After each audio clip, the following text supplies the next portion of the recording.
so you know the Ten Commandments? No, actually, I'm not really religious. I haven't read them. Really? Well, you want to go through them real quick? Sure, yeah, that sounds good. Okay, so commandment number 1. Oh, the first one's got to be something universal like love and treat everyone with respect. No, it's thou shalt have no other gods before me. Oh, so you believe in like multiple gods then? No. You only worship this God. Well, why does God have to distinguish to say no other gods before me? It kind of implies you can worship other gods after you worship this one. No, you're missing the... And that seems really insecure for a God that right out of the gate is like, hey, don't worship anyone but me. Let's get that out of the way. Well, let's go through the other 9 and see how it goes. Click that plus button. Let's do it. This video offers 2 challenges to the first commandment. First, he says the command to have no other gods before me implies you can worship other gods. To which I say, yep, that's the whole point. Now, there's some disagreement about what's meant by other gods. Oh my. You theists can't agree on something? Okay.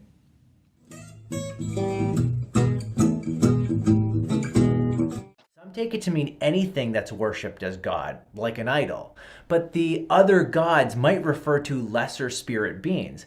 So by what method do you use to decide and determine who is right? Apparently you don't, because there's disagreement in the theist community, isn't there? Yeah, that's just absurd to me, but you don't have a solid argument then. None of you do, because it's wide open for interpretation. The Hebrew word for God or gods is Elohim.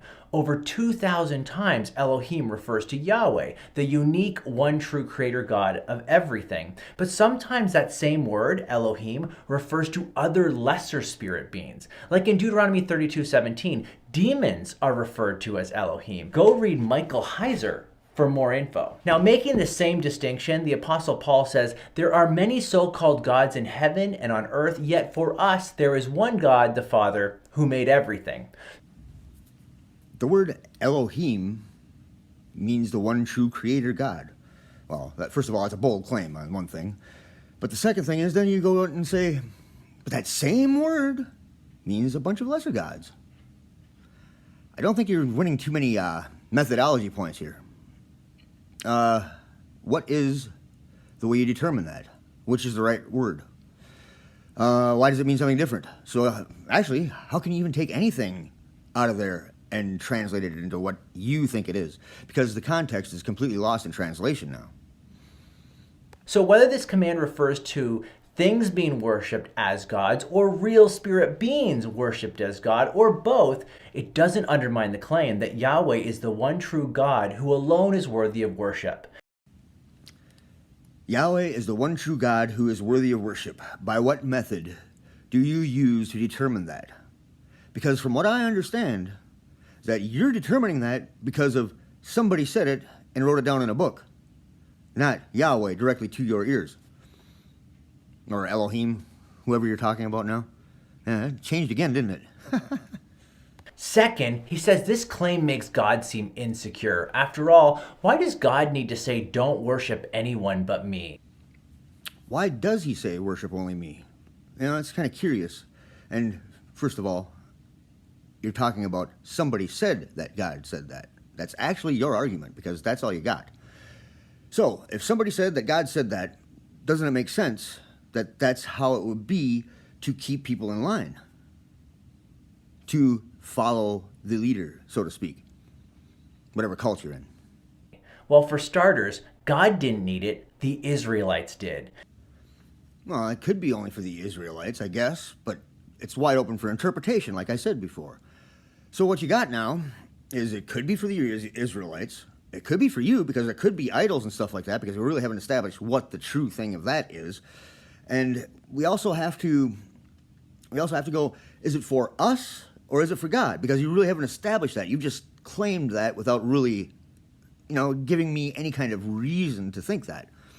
So what do we have here now? We got a case of a megalomaniac that wants a hierarchy that's really not a hierarchy, because it's him and then that's it. You're all below him. You're a bunch of ants. And I'm sure that's what you think. I'm sure that's what you believe. And then we got a bunch of lesser gods that could be lesser gods. They could be I don't know, a guitar amp, whatever, a drone, toothbrush, who knows? But so far, all you did is say these things, and I know where you got it from. You got it from the book, but that book doesn't really have evidence of Yahweh being the one that actually wrote it in there. In fact, it's kind of obvious that he didn't. You can see that it was done by a fallible writing of a pen. So, what are you really getting at? I really have to ask you that. What are you trying to do here? They had just escaped Egypt, who worshipped a pantheon of gods. So God reminds them not to worship any other gods but him. Pretty much a megalomaniac would want to have complete authority and control and not have a cabinet of lesser gods around him, going, hey, what about this and this? It's not a democracy at all. It's just a one speaking for us all. And yeah, that's why. Not because it's going to be dangerous for us. Well, it's dangerous for us because if I don't worship him, I'm going to hell. Yeah, funny, huh? Nice guy. Second, worshiping God is right because God is worthy of worship. He deserves it, and we ought to give him what he deserves. But it's not merely a duty, it's a delight. As C.S. Lewis says, we delight to praise what we enjoy because the praise not merely expresses but completes the enjoyment. Worshiping God is right because he's worth it?